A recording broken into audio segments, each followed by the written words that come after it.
AVC. What's with all the competitions on the VC at the moment? I've entered a couple myself, and I was about to do another one, but then I thought it's been a while since I've done a recent vinyl finds video, and I'm getting a bit of a backlog here, so I thought I'd do one of these. Maybe I'll do another competition video soon, but for now, this is some recent vinyl finds, and even these aren't that recent. Some of them go back to September, some of them are more recent than that. Yeah, I've got a stack of, I don't know, half a dozen albums here in a single, so we'll get straight to it. This first one I bought, don't know, 6 weeks ago, something like that. I've only ever seen this on the VC once, and that was on Crazy Jimmy's channel, where he was doing a series of videos on unusual or rare hype stickers on albums, which was the reason he showed this. He did give it some kind of credit for being a really great album, and he's quite right. It's Cargoe's debut, I think one and only album, from April 1972, which I think is the same month that Big Star's debut came out. And that in itself is quite interesting because this came out on the same label. This came out on Ardent.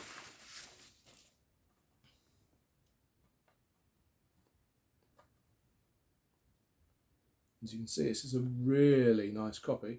So yeah, it came out on the same label, same month as Big Star's debut, and that's not where the similarities end, because it's really got that Big Star feel to it. This is a bit of a long-lost classic. I mean, I was aware of it. I pushed it to the back of my mind. It's not like it was high on my want list, but I probably read about it or seen something about it before. And when I saw this come up for auction on eBay with about an hour to run and no bids on it, I thought, I'm having that. As it happened, no one else bid on it, and I think I got it for about 10 quid. So very pleased to have this. They came from Oklahoma, Tulsa, Oklahoma. So it came out in 72.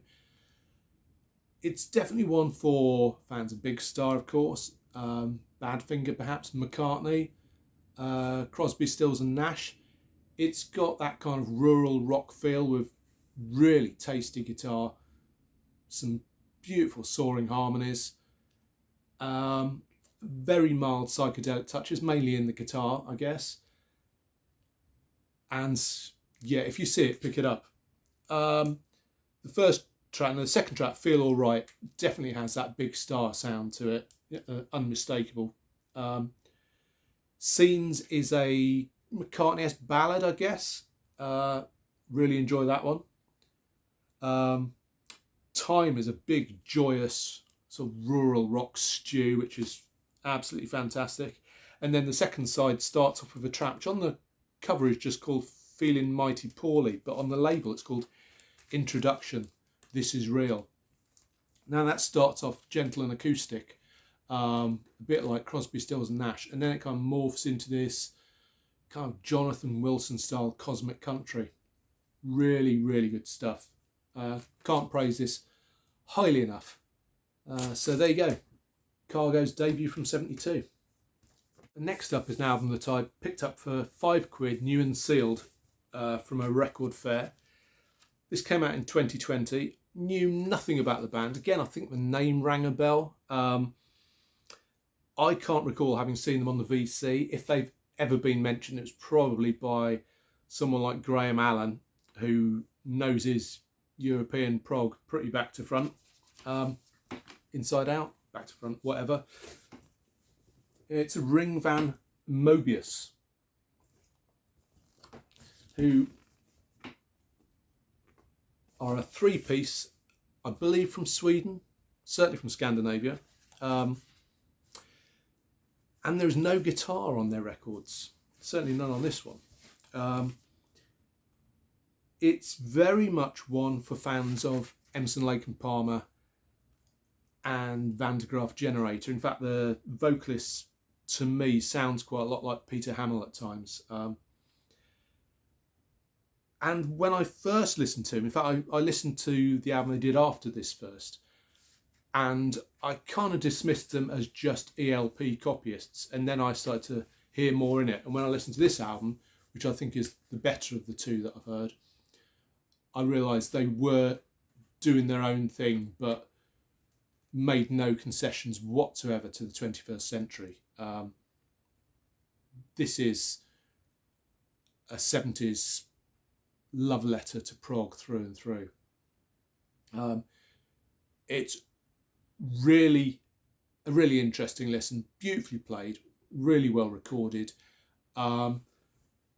Like a lot of this genre of music, you will not go away whistling any of the melodies, but you will enjoy banging it out in your speakers because it does sound great. It comes on this kind of smoky lavender coloured vinyl, which is rather tasty, and it sounds great. I would recommend it, but it's difficult after just a couple of listens to completely enthuse about it because it hasn't totally sunk in yet, but good stuff. And if you're into that kind of ELP, Van de Graaff generator sound, and you don't mind bands pilfering the best bits, check them out. Decent stuff. And next we have a band from Pittsburgh who probably didn't do themselves a favour in that they never released two albums that sounded like they were from the same band, I guess. The first album they did was very sort of glammy. The second album is a unheralded and for a not particularly heralded hard rock classic. The one person I've seen on the VC who does herald it regularly is Cosmic Brian. He loves it. And then their third album, the band Diamond Rio, the third album, Rough Cuts, where they've gone from glam to hard rock to... It's still hard rock, but it's got a sort of a Stonesy New York Dolls swagger to it, and a definite influence creeping in of punk, both the New York and the UK variants. This came out in '78, so it's hardly surprising if the punk influence was creeping in. It looks like a very budget, independent release.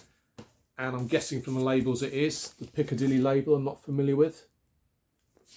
It doesn't look like they had an awful lot of money to chuck around on packaging. The actual album sounds really good though. Like I say, there's a punk influence on here. It's tough sleaze rock with sneery sort of Jagger-esque vocals. Yeah,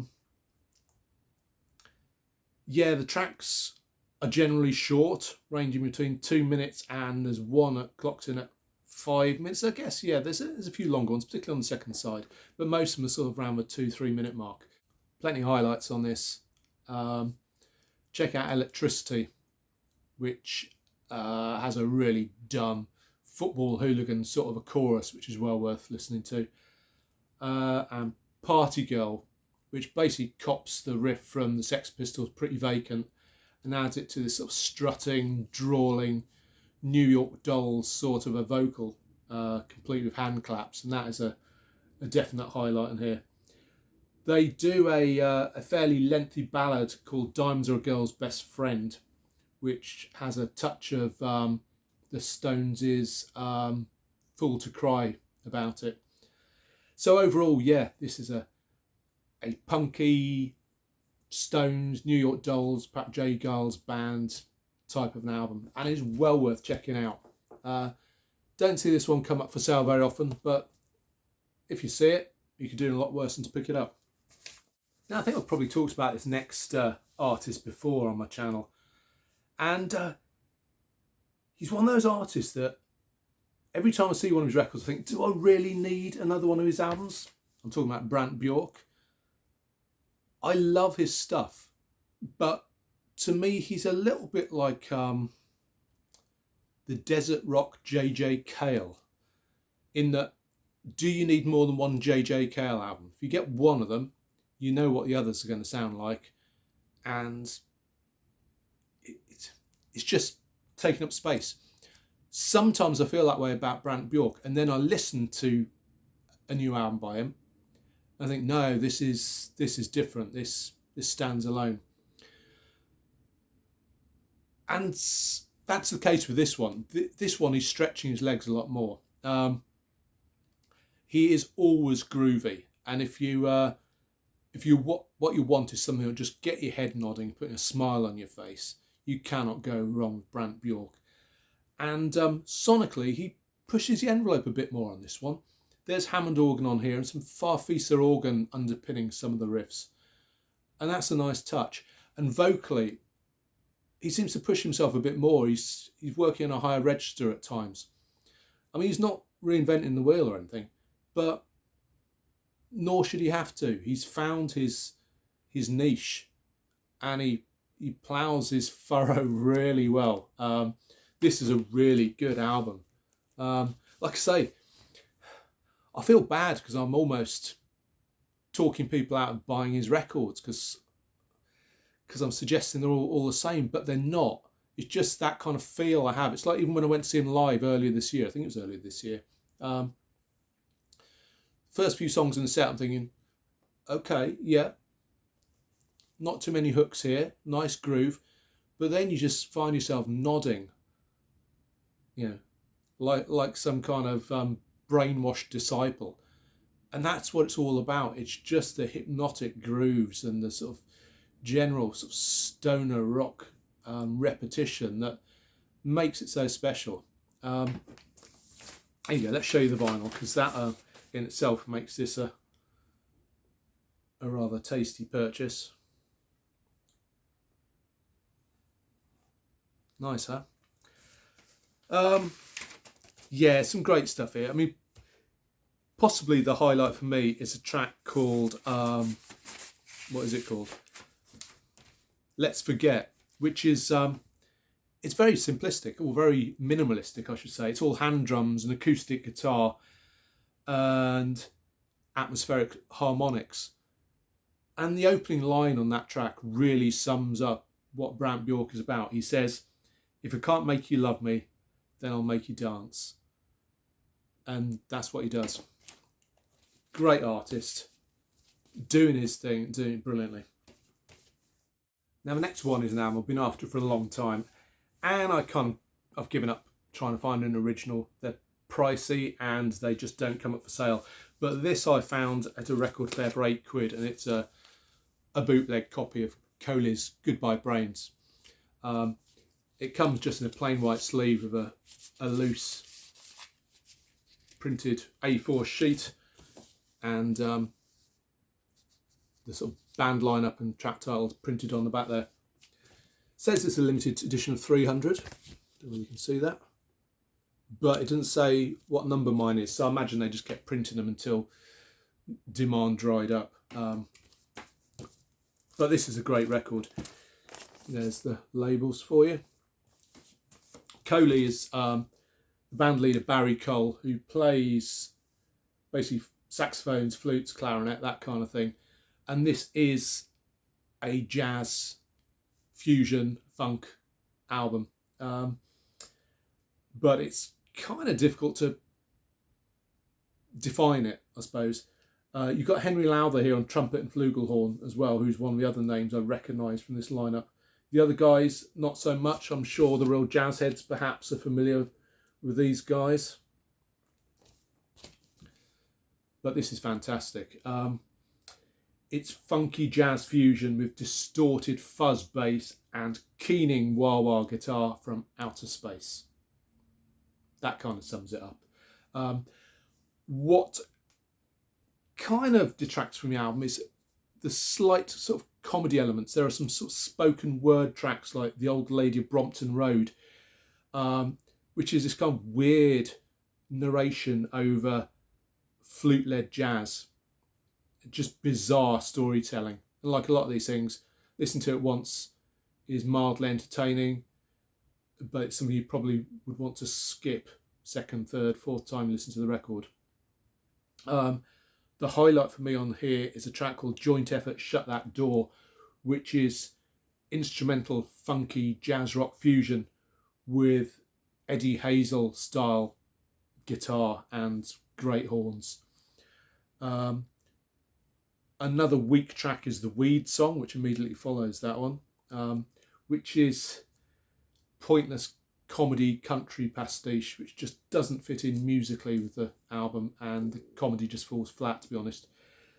Then the title track, Goodbye Brains, is total wah-wah funk overkill with Henry Lowther's trumpet right up front. That's fantastic. Again, it ends with a spoken word track, Enough to Waken the Dead. It's a difficult one, this. Without those spoken word tracks, without comedy elements, it would be a 10 out of 10 album. As it is, it's a really strong 6.5, 7. Perhaps I'm being mean there because the good bits are absolutely exceptional. But Coley, Goodbye Brains is well worth checking out. Okay, I'm taking too long over this. I'll whiz through these last few. This next one is a record that I had, I guess, when it came out in 1989. Don't know what made me buy it. Probably because I saw it cheap at the time. Why, I don't know, but I picked up the CD and thought, I don't need the vinyl anymore, and got rid of it. Always regretted that. I've now got it on vinyl, and this goes really, really cheap. It's the Royal Court of China, geared and primed. And I don't entirely know why I like this album so much. The band themselves seem really confused. It's almost like, and this didn't occur to me back in the day, this was something I'd have bought at the same time as I was buying albums by Motley Crue and Rat and all the rest of them. And the image kind of fitted in with that. The sound didn't entirely, but that kind of went over my head at the time. It really strikes me now how much of an influence R.E.M. were on this band. But the thing that makes it, for me, more interesting is that the band was obviously completely split in terms of their taste, because one half is pulling towards the R.E.M. sound and the other half wants to be the Cult. And that makes for a really interesting listen for me. I mean, tracks like the title track, Geared and Primed, Tijuana Go, This Time Around.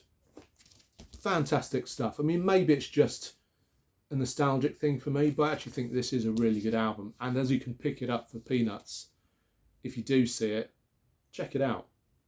Really interesting album. All right, before I get on to the final album I'm going to show, I will show a 7-inch single. Don't show singles very often. I also don't collect them, but I seem to have a lot of them. They just kind of find their way to me. But when I saw this in a charity shop, I couldn't turn it down. Beatles, please me on the red Parlophone label for £1.50. And this goes for considerably more than that. I'll stick up the Discogs page, which shows the sort of median value this goes for. I don't need to say anything more about this. It's a Beatles single. You all know the song. It's a rare version of the single. And I got it cheap. And it's in pretty decent nick. I mean, it has surface marks, but plays beautifully. So, very happy to have that. And then finally,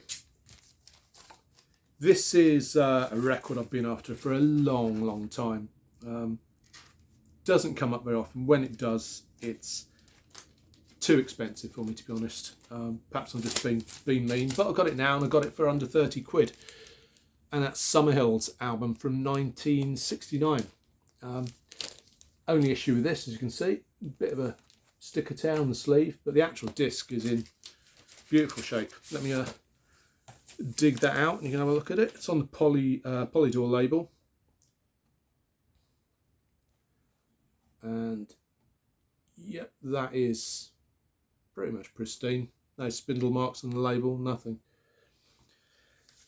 So yeah, it's worth the wait. This is kind of dreamy, orchestrated, psychedelic, baroque pop, I suppose. No two tracks are exactly in the same style, I suppose. You get lots of phased vocals on here. You get flute. You get some trippy, almost moody blues moments. There's lots of backwards guitar. But then you get pedal steel, which gives the cosmic country feel to some tracks. you get piano, you get sort of the sound of bird song in places, and sort of Beatlesque elements as well. Revolver era Beatles I'm talking. It is a really, really good album. I'm still diving into this one, so I don't want to say too much until I have completely immersed myself in it.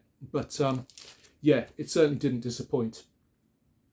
And if you're into that kind of dreamy psychedelia with Baroque elements, you cannot go far wrong with this. I mean, the thing that really lets it down for me is the sleeve, because that sleeve wouldn't lure you in if you had nothing, no prior knowledge of what this was going to be about. But perhaps that's a good thing. Perhaps that means you might stumble upon it where someone else has passed over it. But yeah, great album, and the highlight of this haul, I think. So there you go. They are some of my recent vinyl finds. I've got a ton of others. May get round to showing them. They may end up in a end of year best of. But for now, take care. Like and subscribe. Do the thumbs up. Come on, you know you want to. And yeah, I'll see you soon.